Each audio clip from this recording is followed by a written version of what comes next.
Hello everyone, आज की video में हम कर रहे हैं उपांगीय कंकाल के पेल्विक गर्डल और बोन्स ऑफ लेग्स। तो जैसे हमने अंश मेखला और बोन्स ऑफ हैंड्स एक साथ की, वैसे ही हम पेल्विक यानी कि श्रोणि मेखला और बोन्स ऑफ लेग्स एक साथ कर रहे हैं। यहां पर हम देखेंगे पेल्विक गर्डल को, पेल्विक गर्डल को, फिर देखेंगे बोन्स ऑफ लेग्स। तो यहां पर मैंने पेल्विक गर्डल पूरी बनाई हुई है। जिस तरह से हमने अंश मेखला में ये देखा कि उसमें जो दोनों अर्धांश थे, कंधे का एक यहां पर और एक यहां पर, वो दूर दूर थे और अलग थे। लेकिन पेल्विक गर्डल में जो ये अर्धांश होते हैं, ये बिल्कुल पास पास और एक साथ जुड़े हुए, चिपके हुए होते हैं। यानी पहला अर्धांश तो देखो यहां से लेके ये यहां तक ये वाला, और दूसरा अर्धांश ये ऐसे लेकर और ये वाला पूरा, इतना होता है। अब यहां पर हम पहले पेल्विक गर्डल करेंगे, और गर्डल का मतलब मैंने आपको बताया था कि जो है अपने उपांग और जो हमारा अक्षीय कंकाल है, इनको जोड़ने वाली जो हड्डियां हैं वो मेखलाएं या गर्डल्स कहलाती हैं। और इस पेल्विक गर्डल में हम ये दो अर्धांश देख रहे हैं। तो पहले हम इस एक अर्धांश की बात करें। इस एक अर्धांश का ये ऊपर वाला हिस्सा, इसे कहते हैं इलियम।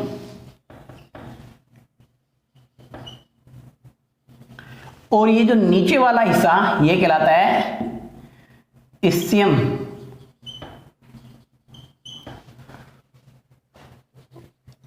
और ये वाला जो हिस्सा है, ये आगे वाला हिस्सा, ये कहलाता है प्यूबिक। ये हिस्सा कहलाता है प्यूबिक।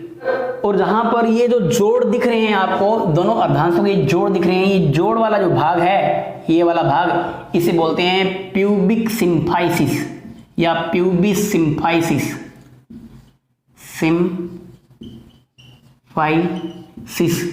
प्यूबिस सिम्फाइसिस, जगन संघान जिसको बोलते हैं।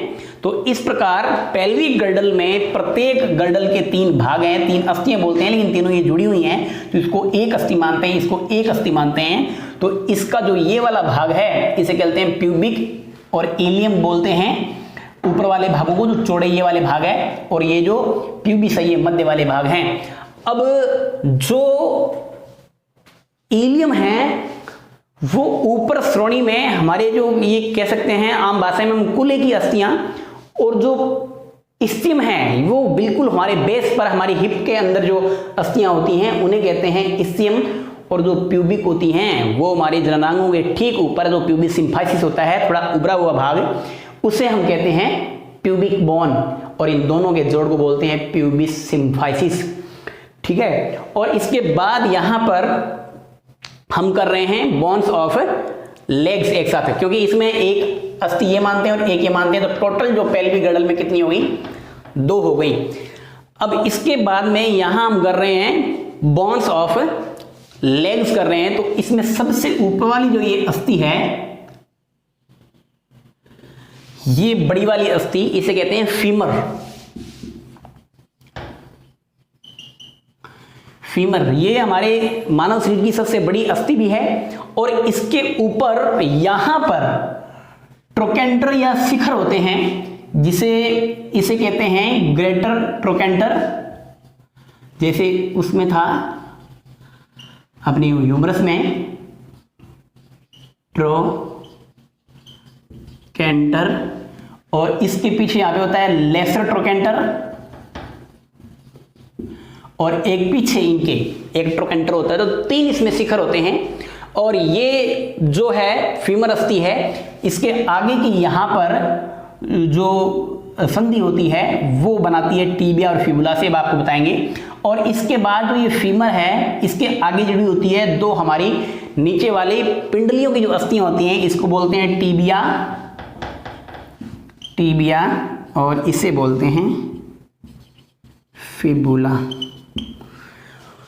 जो टीबिया होती है वो हमारे लेग में बिल्कुल सामने होती हैं, और जो फिबुला है वो इस तरह से एक साथ थोड़ा सा हटकर, यानी बाहर की तरफ होती है। हम ये जो इसका हेड है, फीमर का हेड ऑफ फीमर, ये जो हेड है, ये पूरा हेड है जो यहां पर लगा होता है, इस पर, इस पर लगा होता है। और इसे जो ये गड्ढा है, ये कैविटी है, इसका नाम मैं बताना भूल गया आपको, ये है एसिटाबुलम। यहां बता देते हैं चलो आपको,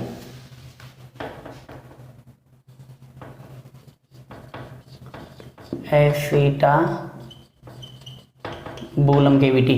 तो एसिटाबुलम कैविटी के अंदर फीमर का हेड होता है फंसा हुआ, और इसके अंदर भी बॉल एंड सॉकेट जॉइंट प्रकार का जॉइंट होता है। और यहां पर हम आपको बताएं कि जो फीमर और जो टिबिया फिबुला के बीच में यहां पर एक अस्थि होती है, गोल अस्थि, इसको बोलते हैं पटेला या घुटनास्थि बोलते हैं। जो हमारे घुटने के ऊपर ढक्कन के समान एक अस्थि होती है, जिसे हम कहते हैं घुटनास्थि या पटेला बोलते हैं।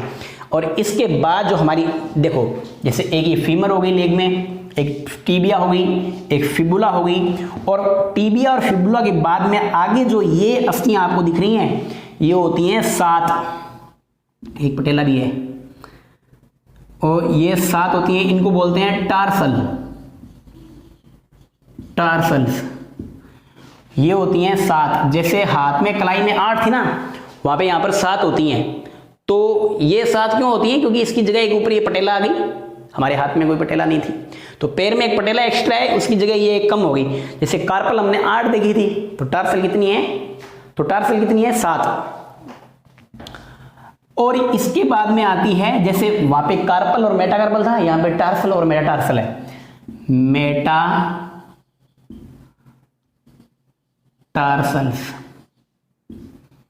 और इसके बाद में आ जाएगी फ्लेंजेज, ये फ्लेंजेज यानी अंगुलास्थियां। तो अंगुलास्थियां वो जो हाथ वाला सूत्र था वही था, अंगूठे में 2, पैर के अंगूठे में 2, बाकी साइड अंगुलियों में 3-3, तो 14 फ्लेंजेज होगी। मेटाकार्पल कितनी होगी? मेटाटार्सल कितनी होगी? 5।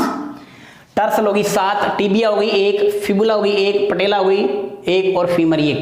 तो ये हो गई 14 और 5 19 और 7 26, टीबिया 27, ये फिबुला 28, पटेला 29 और ये फीमर 30। तो 30 हो गई। एक में 2 लेग हैं तो 60 हो गई। और पेल्विक गर्डल में कितनी थी? पेल्विक में थी 2, तो ये 60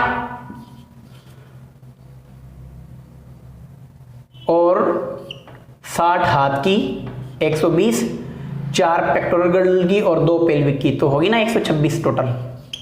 60 और 60 120 और 6 126। अब यहां हम एक चीज और रह गई हमारी, इसमें हम वो कर लेते हैं, इसको मैं मिटा रहा हूं एक बार। यहां पर जो हमारी टार्सल थी 7, वो कौन कौन सी है उनको हम देख लेते हैं।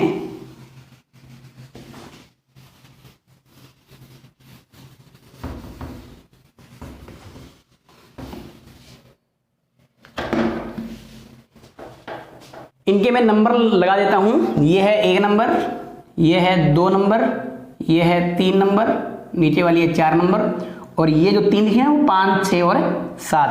तो मैं यहां पर नंबर कर रहा हूं। ये 1 नंबर है, ये है कैल्केनियस। दूसरी जो आपको दिख रही है बड़ी वाली, ये है टेलस। तीसरी जो दिख रही है ये वाली, ये है क्यूबॉइड। चौथी जो आपको दिख रही है यहां पर, ये है नेविक्यूलर।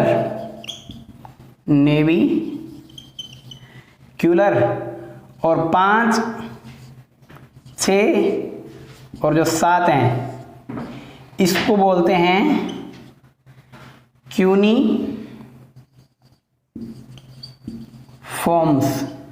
इनको बोलते हैं क्यूनिफॉर्म्स। तो इस प्रकार हमारी जो पेल्विक गर्डल हुआ और जो बोन्स ऑफ लेग्स थी वो पूरी हुई। अब आगे की जो वीडियो है उसमें हम करेंगे संधियां, यानी कि जोड़। एक छोटा सा टॉपिक है उसको हम अलग से करेंगे, यानी जो सभी अस्थियां हैं वो आपस में किस प्रकार की संधि बनाती है। जैसे थोड़ा सा आपको बता दें, फिर आगे हम अगली वीडियो में करेंगे, मैं वीडियो समाप्त कर रहा हूँ। तो जैसे मान लो मैंने आपको बताया था कंधे की अस्थि जो होती हैं, जो जोड़ होता है यानी कि जो अंश मेखला है, और जो हाथ की यहाँ पे भुजा की कंधे की जो अस्थि ह्यूमरस है, इसके बीच में बॉल एंड सॉकेट जॉइंट बनता है। तो संधियों के आधार पर संधियां, जो गति के आधार पर संधियां 3 प्रकार की होती है, चल संधि, अचल संधियां और एक होती है आंशिक चल संधियां। जैसे अचल में तो जैसे खोपड़ी के मध्य जो संधियां होती हैं, जोड़ होते हैं, उनमें कोई गति नहीं होती, उनको कहते हैं अचल संधियां।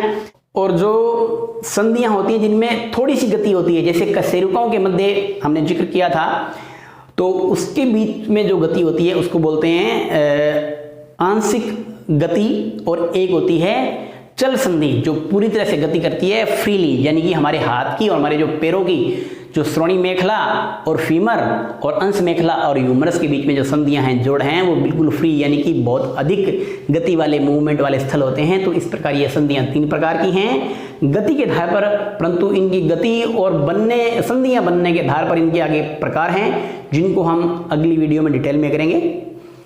आज के लिए इतना ही।